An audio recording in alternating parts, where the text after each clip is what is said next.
Histoire naturaliste, à l'écoute des passionnés de nature. Celles et ceux qui observent la faune, la flore, les espaces naturels. Ces personnes sensibles à la beauté du monde nous racontent leurs plus belles histoires de leur vie de naturaliste. Une production, La Belle Échappée.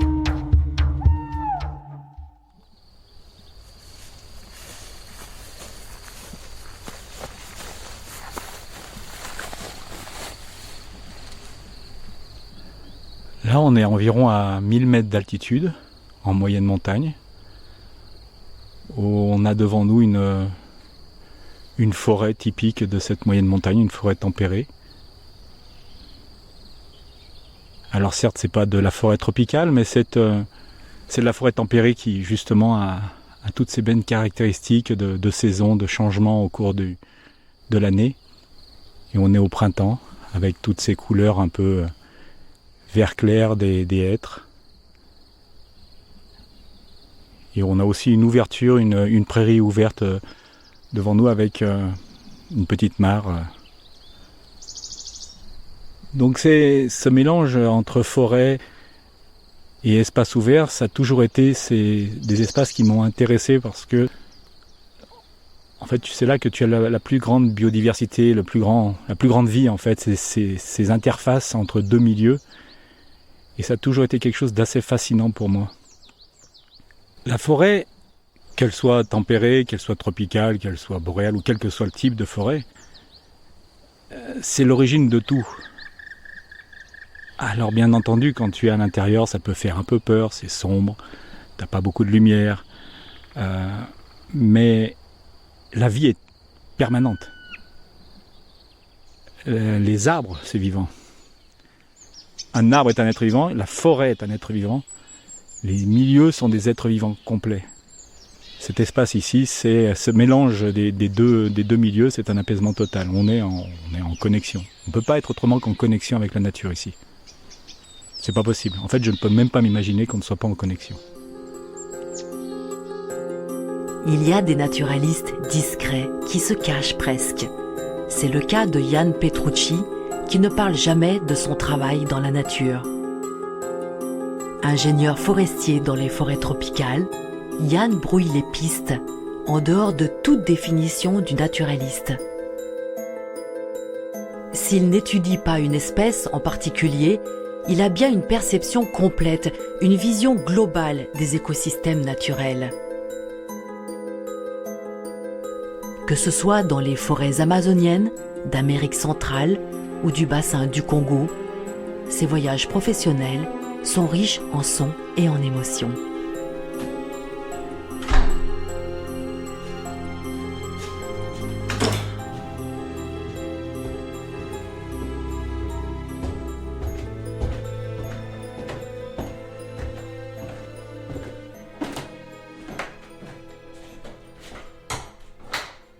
Là, j'aime bien venir ici dans cette pièce de cette maison là où j'habite. C'est ma fenêtre préférée en fait. On est ici dans un petit village du Trièves, ça s'appelle Mince. Et là j'ai la vue directe sur le Châtel qui est une sorte de petit sommet qui est au nord du massif du Dévoluy, qui est à 2000 mètres. Et en face de moi j'ai tout cet espace vert avec différents plans, les premières maisons, on voit quelques toits avec des tuiles écailles et petit à petit les champs, la forêt qui s'installe, les champs qui montent sur les flancs du Châtel. Et j'aime beaucoup venir ici, c'est très relaxant, reposant, beaucoup de vert. J'aime bien le vert, ça me repose en fait.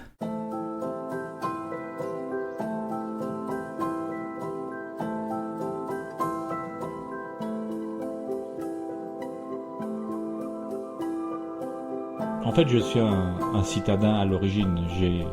Je suis né à Lyon, j'ai vécu à Villeurbanne jusqu'à mes 20 ans. Donc je suis vraiment un citadin. Mais par contre, pendant toute ma jeunesse, j'allais 2 à 3 mois par an dans une maison de campagne que mes parents avaient. Une toute petite maison de campagne qui était dans le Bugey. Et c'est vrai que c'est là que j'ai passé les meilleurs moments quoi, de ma jeunesse. J'étais dehors, évidemment j'étais dehors tout le temps, j'ai pu faire des cabanes, j'ai pu aller passer du temps dans la forêt, contempler, observer, reconnaître les espèces forestières. Je pense que c'est ça qui m'a donné l'envie de faire des études dans la forêt, disons. C'était ça dès le départ qui m'a intéressé. Je voulais faire des études dans la forêt.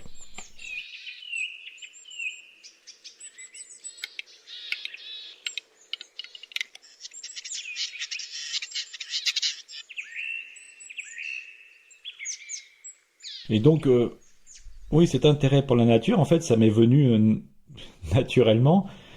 Je me souviens pas d'avoir quelqu'un qui m'a dit regarde ça, regarde la nature comme c'est beau. Non, j'ai l'impression de m'être formé tout seul, ou en tout cas que c'était une évidence que voilà, je voulais faire un travail dans la nature. Et donc j'ai fait des études pour devenir forestier. Ça s'est fait que j'étais ingénieur forestier, comme on dit. Donc des études qui étaient très orientées sur la gestion forestière en France, sur l'exploitation forestière, la gestion durable. Donc aussi ça m'a encore plus intéressé. J'avais pas une volonté de faire de l'exploitation forestière, mais vraiment dans la gestion durable, conservative, etc. Et puis j'ai complété par un DEA d'écologie parce que ça m'intéressait aussi d'avoir une vision un peu plus globale de l'environnement, pas seulement par rapport à la forêt. Et moi, ça m'a toujours intéressé, c'est les écosystèmes, la globalité, de voir une espèce certes, mais dans son environnement et de comprendre tous les liens avec le reste de l'environnement.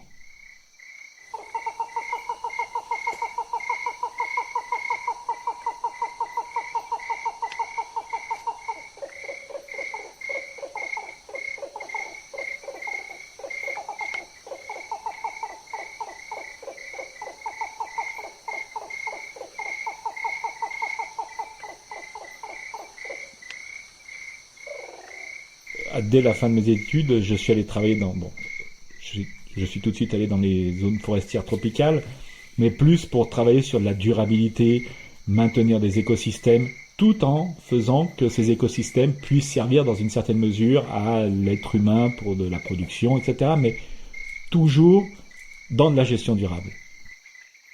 De toute façon, l'être humain est présent partout.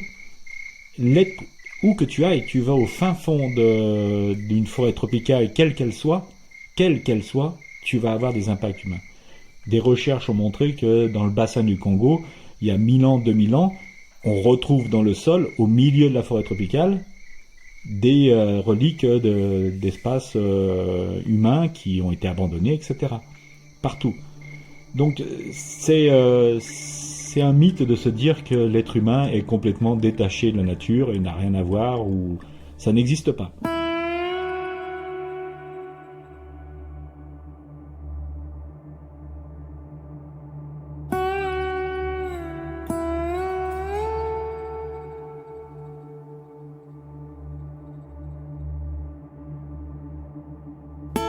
Par contre, il faut l'accepter et travailler pour que les deux, nature et être humain, ne fassent qu'un, comme ça a toujours été d'ailleurs.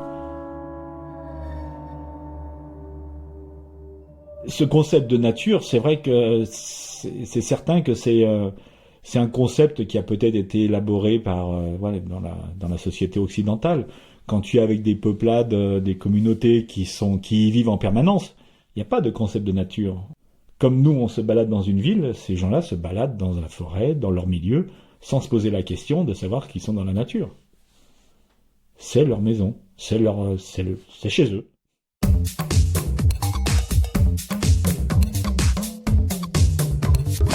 J'ai toujours eu envie de voyager et de travailler dans les milieux tropicaux, que ce soit en Afrique, que ce soit en Amérique, que ce soit ailleurs. Et donc, à la fin de mes études, je suis parti pendant 1 an en Guyane et au Costa Rica, et je me suis retrouvé tout de suite dans le plateau des Guyanes.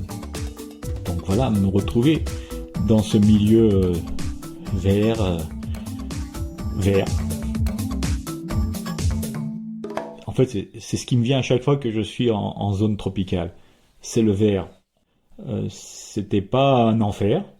Je n'ai jamais considéré la forêt tropicale comme un enfer vert, comme on entend souvent, non. Et je me suis senti tout de suite à l'aise dans cet endroit où quand tu arrives, tu transpires, tu mets un pied dans la forêt tropicale, tu transpires tout de suite.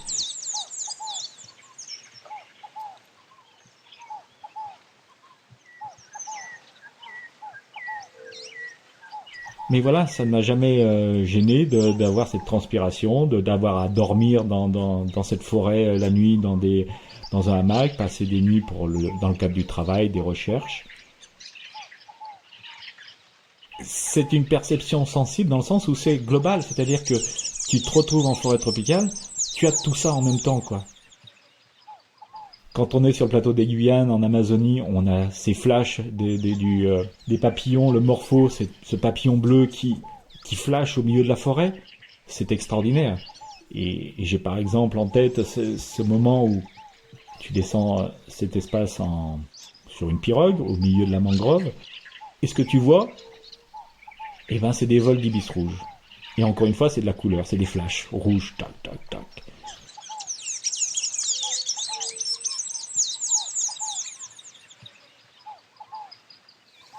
Ben, c'est juste magique. Il n'y a pas d'autre terme que de dire que c'est magique. Tu es dans un espace vert et tu as ces flashs rouges. Mais ça reste marqué à vie, quoi.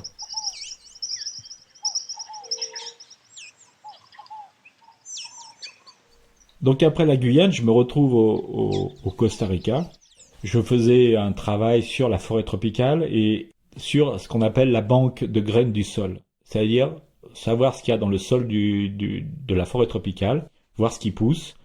Par exemple, si tu fais une exploitation forestière, qu'est-ce que c'est qui va repousser après pour s'assurer qu'on puisse avoir quelque chose de durable, qu'il n'y ait pas un impact trop fort. Donc voir quels étaient les niveaux d'exploitation qu'on pouvait se permettre ou pas pour assurer de maintenir la forêt tropicale.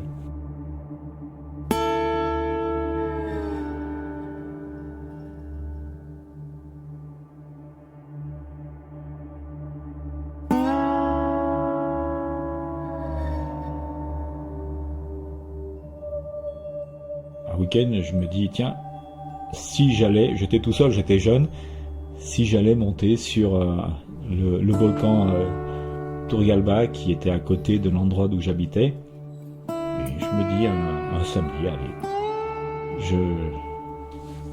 je prends mon petit sac à dos, je me mets la moitié d'un ananas dedans, un petit peu d'eau, je prends un bus qui me laisse à l'endroit voilà, où il fallait prendre un chemin.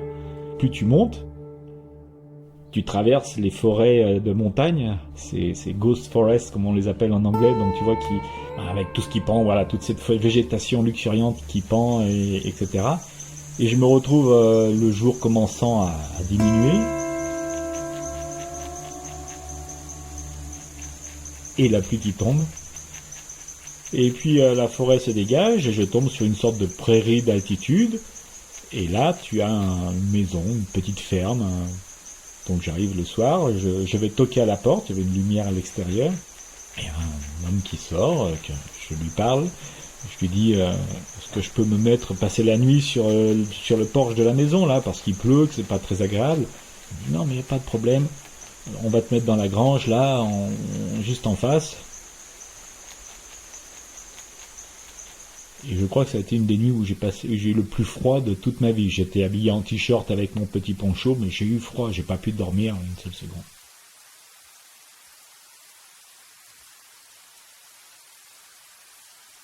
Arrive 4-5 heures du matin, le groupe électrogène qui se met en route.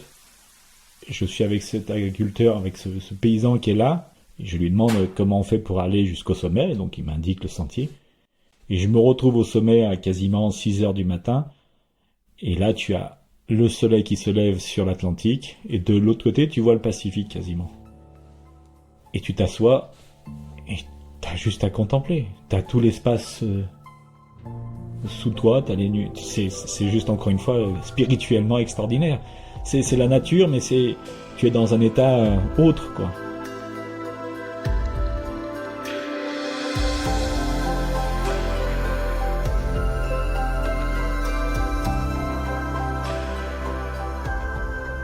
tu te laisses imprégner de tout ça.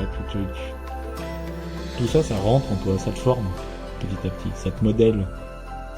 T'as l'impression que tout va bien, je suis là, je suis dans l'univers,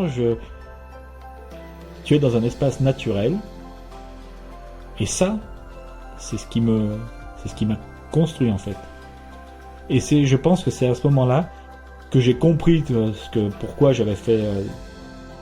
j'avais commencé comme ça en étant jeune, pour arriver à cet endroit-là, et pourquoi j'ai voulu continuer à travailler dans ce milieu-là, mais toujours avec cette vision spirituelle, tout le temps. Ça m'a toujours mené. Si on ne fait que de la science pure, je pense qu'on loupe une grande part de ce qui fait la nature, en fait.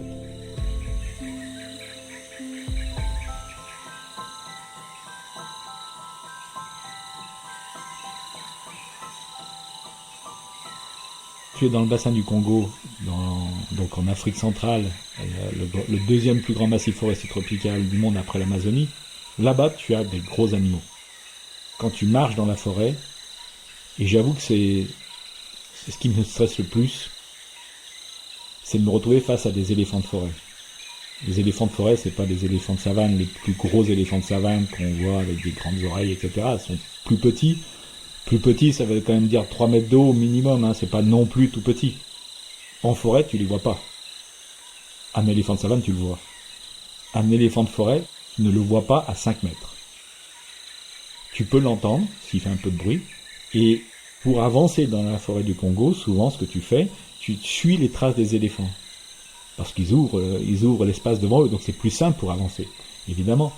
Mais en même temps, tu sens leur odeur, et tu sais pas si tu vas tomber sur eux ou pas. Est-ce qu'ils sont là? Est-ce qu'ils me regardent? Tu es vraiment à l'écoute, tu as tous tes sens à l'écoute et tu veux savoir ce qui va se passer en espérant qu'ils viennent pas vers toi. Rien que d'en parler, même maintenant, ça me fait un peu des frissons parce que je me vois encore en train de marcher.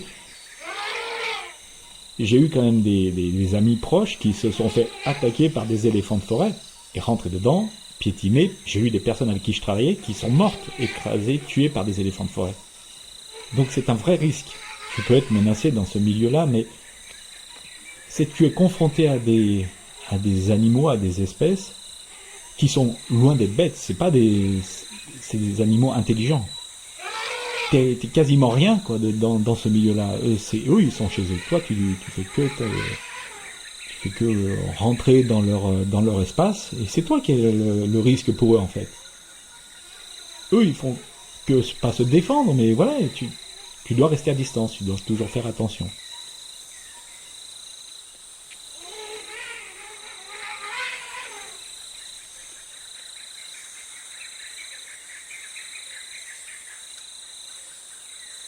Je suis pas un pygmée, moi.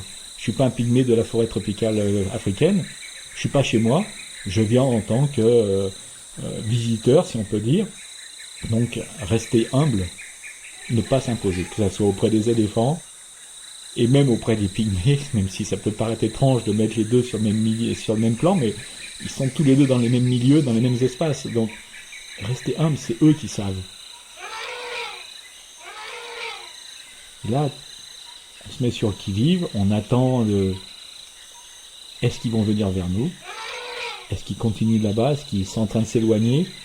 Et j'avoue que là, ressentir cette peur, c'est ressentir... En fait, tu vis dans ces moments-là. Je suis dans la plénitude face à cette vie, en fait. Cette vie qui est présente devant toi et cette nature qui est présente devant toi. Et là, j'ai peur, mais j'en fais partie. Je fais partie de cet espace. Mais régulièrement, j'ai toujours aimé marcher seul dans la forêt tropicale. Ce que tu as besoin, c'est d'une machette. C'est ce qui est le plus important.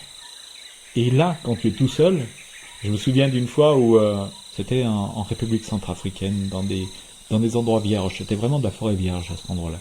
J'allais sans doute retrouver une équipe qui était à quelques kilomètres.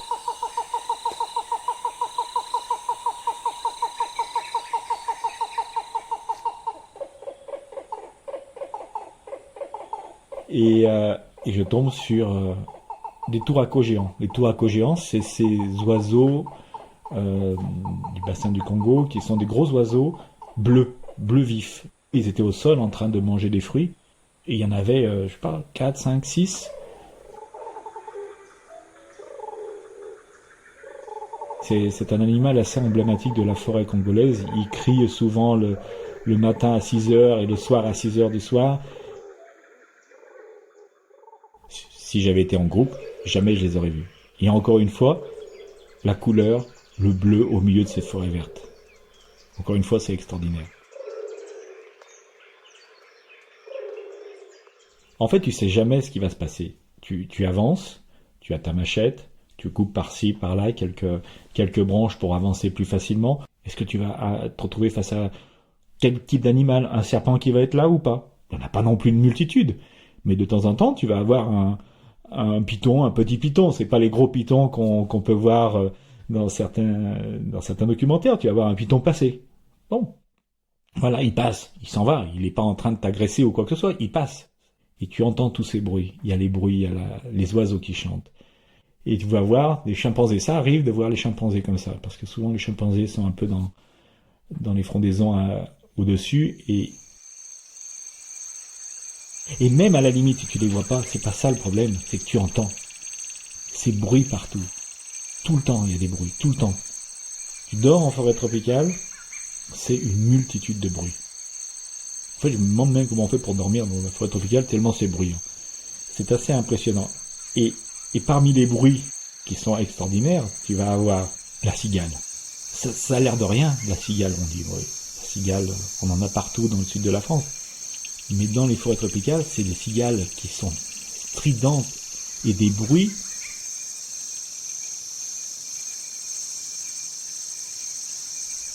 qui ont, je crois que ça atteignait quasiment des décibels presque d'un avion au décollage. C'est absolument effroyable comme bruit. Et tu as aussi d'autres animaux qui font des bruits assez extraordinaires. Le daman des arbres. C'est un petit animal qui est vraiment pas grand, qui doit faire 15-20 cm, peut-être moins. Oui, j'en ai jamais vu directement. Et la nuit, quand tu dors en forêt, ça fait un cri comme une femme ou un enfant qui se fait agresser. Un hurlement terrifiant, quasiment terrifiant. Quand tu n'as pas l'habitude, tu entends ce hurlement, c'est juste, mais qu'est-ce que c'est que ce bruit? Qui se fait agresser au milieu de la forêt? Ça vaut le coup d'entendre ça au moins une fois. Mais c'est vrai, ça fait vraiment peur la première fois. Hein.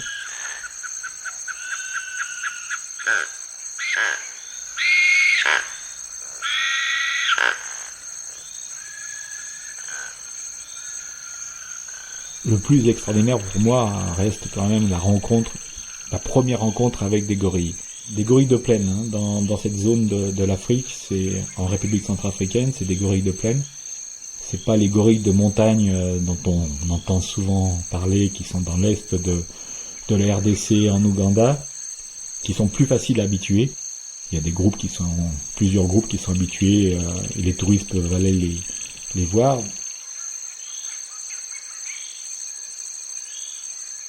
Dans cette partie du bassin du Congo, les gorilles sont beaucoup plus difficiles à habituer. Et j'étais avec des pygmées, parce que dès que tu es en forêt, que tu avances, souvent c'est avec des pygmées. C'est d'ailleurs toujours étonnant de voir comment les pygmées marchent en forêt en tongs, alors que toi tu es avec tes chaussures pour éviter de te faire mal. Eux ils sont en tongs. Ils ont une vision extraordinaire en avançant. On marche sur un petit sentier. Tout d'un coup, il y a le pygmée qui va partir sur la gauche, il va faire 10 mètres, il va récupérer une tortue pour son repas du soir. Une tortue par terre sur le sol de la forêt tropicale, c'est invisible, ça se voit pas. Lui, il la voit. Bref, on avance sur ces sentiers, et puis à un moment donné, ils disent là, ils sont là. Et en effet, en haut, on voit une famille de gorilles. Il y avait des petits, il y avait des femelles sans doute, et des mâles. Bon. Mais le plus impressionnant dans tout ça, d'abord c'est le bruit, encore une fois. Parce que tu les vois pas tout de suite, mais tu les entends. Ça bouge les feuilles, et puis ils poussent ça grogne, sont pas très contents qu'on les dérange. Et à un moment donné, tu as 2 gorilles mâles qui descendent des troncs d'arbres, comme les pompiers descendent les barres en urgence. Mais c'est des arbres, c'est pas des petits arbres de rien du tout, c'est des arbres qui doivent faire 40, 50, 60 cm de diamètre, et ils descendent ça d'un coup, avec un bruit rapide, et ils arrivent au sol, comme s'ils s'écrasaient au sol. Tu vois la masse descendre incroyable, avec le dos gris argenté, cette masse musculaire, et bon, et tout de suite ils grognent, ils sont devant toi, tu les distingues à travers les feuilles, parce qu'encore une fois, ils sont dans la forêt, tu les vois pas, ils sont pas devant toi en train de s'extasier, ils sont cachés derrière les feuilles. Ce qu'on te dit, c'est attention, là ils sont là, les mâles sont là, baisse la tête, fais semblant de manger des feuilles. Signe de soumission pour pas les agresser. Tu entends juste le bruit là. Et en même temps, dans les arbres, tu as les petits gorilles qui font les malins, qui se tapent un petit peu les pectoraux pour faire du bruit, etc. Et tu as les gros mâles qui sont en bas, en train de vouloir protéger leur famille et qui tournent autour de toi.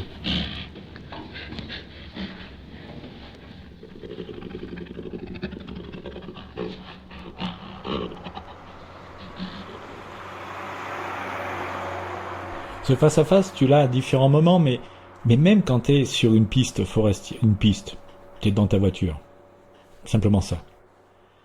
Il y a un groupe de gorilles qui va traverser, donc ils sont à 10 mètres. Donc toi tu sors de la voiture, parce que tu regardes, le gorille sort, le gros mâle sort.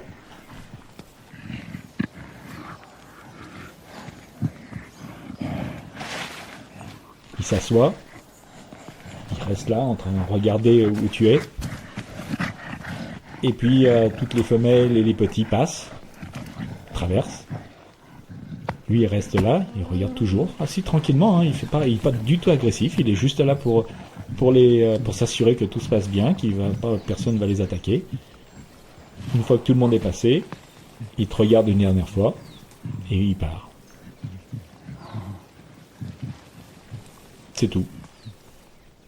C'est juste que tu sais que c'est pas qu'il y a une compréhension, mais pour lui, c'est clair, il te regarde, tu restes là-bas. Il n'y a pas de problème, je ne vais pas venir vers toi. C'est presque une sorte de respect, on n'est pas enfin, c'est débile de parler de respect, mais il y a cette compréhension on est chacun chez soi. Je t'accepte, tu restes là, tu t'approches pas de ma famille.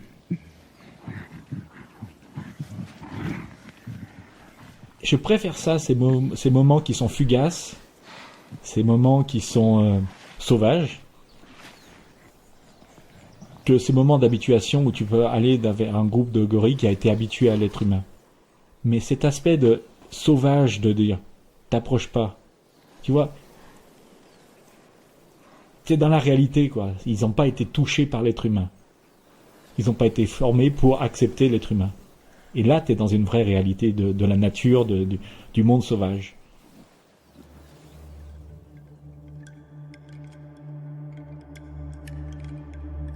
Et tu peux pas t'empêcher de faire le lien avec ce que tu vois. Et ça, c'est peut-être un peu plus triste. Mais à l'époque, les gens chassaient beaucoup les gorilles et tu voyais des bras pendre au bord de la route pour la viande. Des bras de gorilles, en fait. Mais quand tu vois c'est la réalité, l'être vivant, cet animal extraordinaire, et que tu vois ce qu'il en a été fait, comment ça a été massacré dans certains cas, ça te fait poser beaucoup de questions quand même sur l'être humain aussi.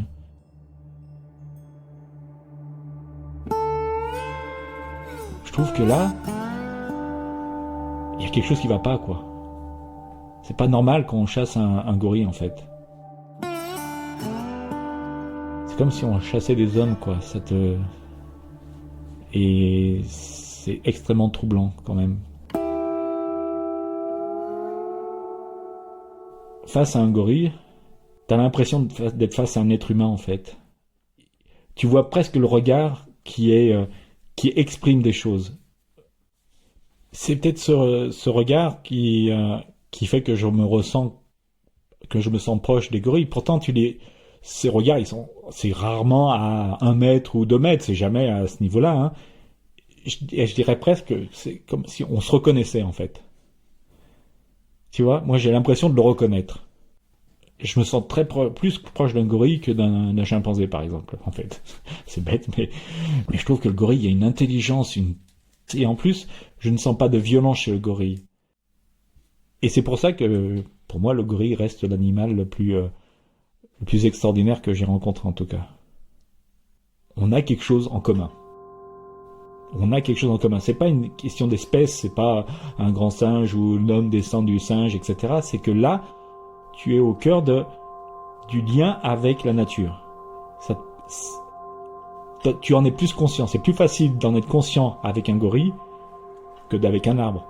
Mais c'est la même, en fait. Avec ce gorille, tu es capable d'avoir cet échange visuel un peu d'anthropomorphisme peut-être, mais en tout cas, tu es capable de cet échange visuel. Avec un arbre, c'est beaucoup plus compliqué, mais tu as, malgré tout, cette sensation d'appartenir à quelque chose.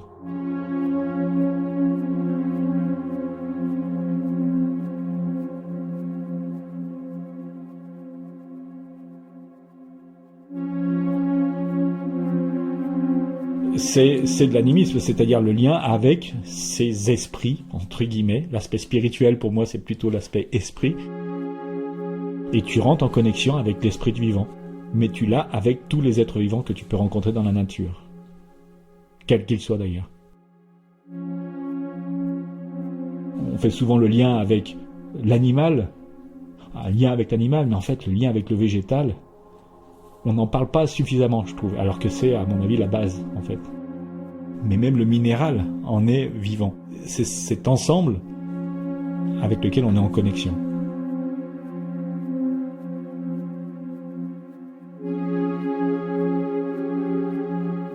Et je m'en souviens quand j'étais jeune, quand j'avais vingtaine d'années, j'avais la connexion avec les arbres à Lyon. J'entourais les arbres, quand j'étais tout seul le soir, dans Lyon. Tu peux l'avoir à tout moment, à tout endroit. C'est simplement qu'on ne veut pas le faire. Ou on n'a pas envie, ou on a peur, ou on ne veut pas l'imaginer, ou quoi que ce soit.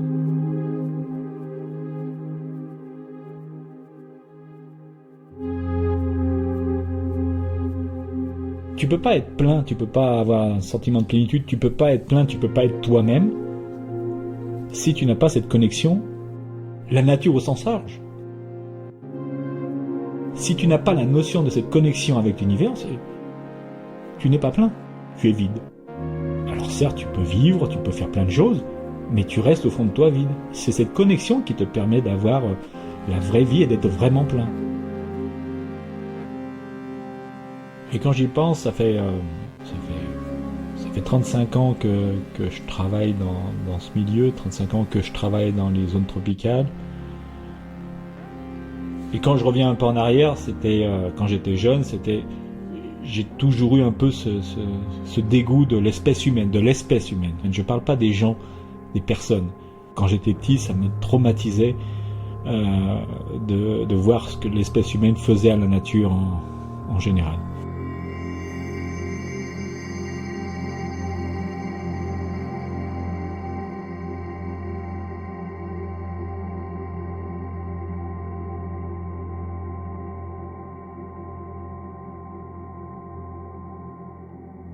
De plus en plus, en vieillissant, en prenant de l'expérience, je me rends aussi compte que travailler dans la nature, protéger la nature, faire en sorte que la nature se maintienne, tu peux pas faire l'économie de travailler, d'impliquer, de travailler avec les populations, avec les gens. Pas l'espèce humaine, les gens. Pour moi, c'est pas possible.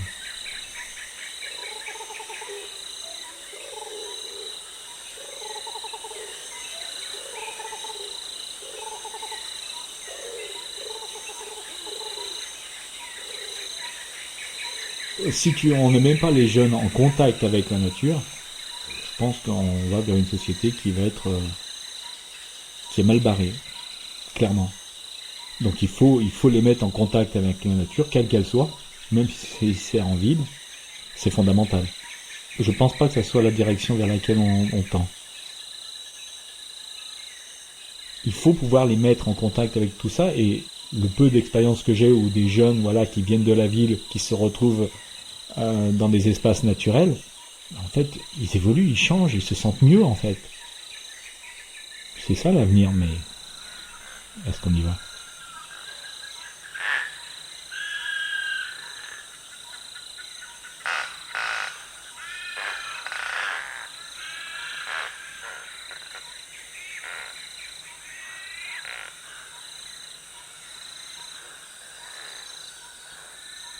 L'avenir du monde naturel sur Terre, j'ai aucun souci pour le monde naturel dans le monde. Il s'adaptera, il évoluera, il changera comme il a toujours fait depuis la nuit des temps.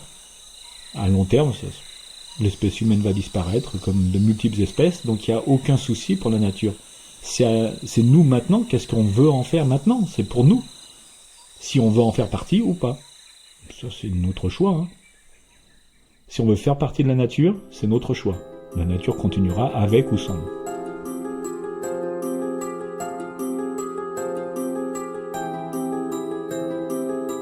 Yann a bien une relation singulière aux forêts tropicales. Son approche englobe le végétal, l'animal et l'humain, sans distinction.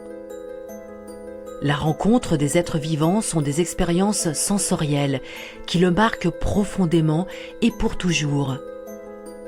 Il a en lui comme l'empreinte du vécu de nature. Il vit alors des expériences quasi spirituelles, sans religion aucune, comme une reconnaissance de ce que nous avons en commun entre tous les êtres vivants. Ça pourrait s'appeler l'animisme. Merci très sincèrement à Yann Petrucci. Cet épisode est réalisé par Laurent Sistac, avec la voix de Christelle Bidot-Breuer, musique Audio Network. Une production La Belle Échappée.